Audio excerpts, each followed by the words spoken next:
এই সুযোগ এই গণ অভ্যুত্থানের গণ বিপ্লবের ছাত্র বিপ্লবের যেটাই বলেন না কেন, এটা ছিল একটা ফ্যাসিবাদ উৎখাতের একটা আন্দোলন বিপ্লব। এই ফ্যাসিবাদ উৎখাত হয়েছে, এই ফ্যাসিবাদের পরিবর্তে যদি আবার ফ্যাসিবাদ প্রতিষ্ঠিত হয় তাহলে এই ছাত্র জনতার আকাঙ্ক্ষা কোনোদিনও পূর্ণ হবে না। ছাত্র জনতার আকাঙ্ক্ষা হলো চিরতরে এই জমিন থেকে ফ্যাসিবাদ, সন্ত্রাসবাদ, চাঁদাবাদ, টেন্ডারবাদ উৎখাত করে দিয়ে এদেশে একটা সুস্থ ধারার রাজনীতি চালু করা, এদেশে ইসলামের রাজনীতি চালু করা, কোরআন দ্বারা প্রতিষ্ঠিত রাজ চালু করা। বাংলাদেশ জামাত ইসলামী ফুলবাড়ী উপজেলা শাখা কর্তৃক আয়োজিত আজকের এই ঈদ পুনর্মিলনী অনুষ্ঠানে উপস্থিত আছেন প্রধান অতিথি হিসেবে কুড়িগ্রাম জেলা জামাতের সম্মানিত আমির মাওলানা আব্দুল মতিন ফারুকী।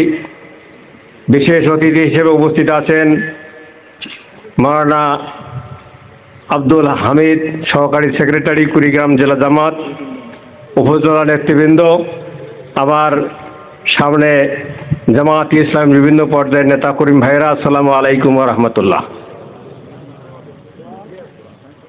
আসলে একটি মাস রোজা পালন করার পরে আমরা ঈদ পুনর্মিলনী অনুষ্ঠান করছি, ঠিক কিনা? এটা কি ছিল? আল্লাহর একটা হুকুম। এইরকমভাবে আল্লাহর হুকুম মানার পরেই আমাদের জীবন সেনা আমাদের জীবনধন চলে যাবে, তখন আমরা জান্নাতে এই ঈদ পুনর্মিলনী করতে চাই কিনা? সম্মানিত উপস্থিতি, এই রমজানের যে উপলব্ধি, রমজানের যে শিক্ষা, তাকওয়া ভিত্তিক, নিজে তাকওয়াবান হয় এবং তাকওয়া ভিত্তিক একটা সমাজ রাষ্ট্র প্রতিষ্ঠা করা, এটাই ইমানের দায়িত্ব। সম্মানিত ভাইরা, আজকে আমরা যেভাবে খোলা মাঠে আমরা এই পুনর্মিলনী অনুষ্ঠান করতে পারছি, এই 24শে জুলাই আগস্টের পূর্বে কিন্তু এটা সম্ভব ছিল না।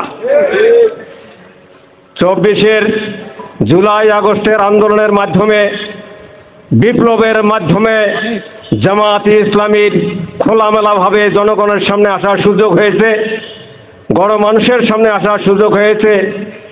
এই যে সুযোগটা আল্লাহ করে দিলেন, সে আল্লাহর জন্য আর একবার শুকরিয়া, আলহামদুলিল্লাহ।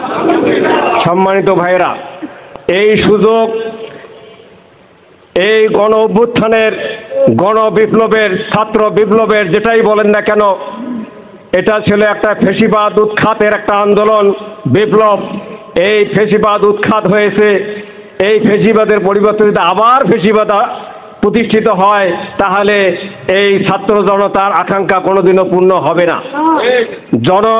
ছাত্র জনতার আকাঙ্ক্ষা হলো চিরতরে এই জমিন থেকে ফ্যাসিবাদ, সন্ত্রাসবাদ, চাঁদাবাদ, টেন্ডারবাদ উৎখাত করে দিয়ে এদেশে একটা সুস্থ ধারার রাজনীতি চালু করা, এদেশে ইসলামের রাজনীতি চালু করা, কোরআন দ্বারা প্রতিষ্ঠিত রাজ চালু করা।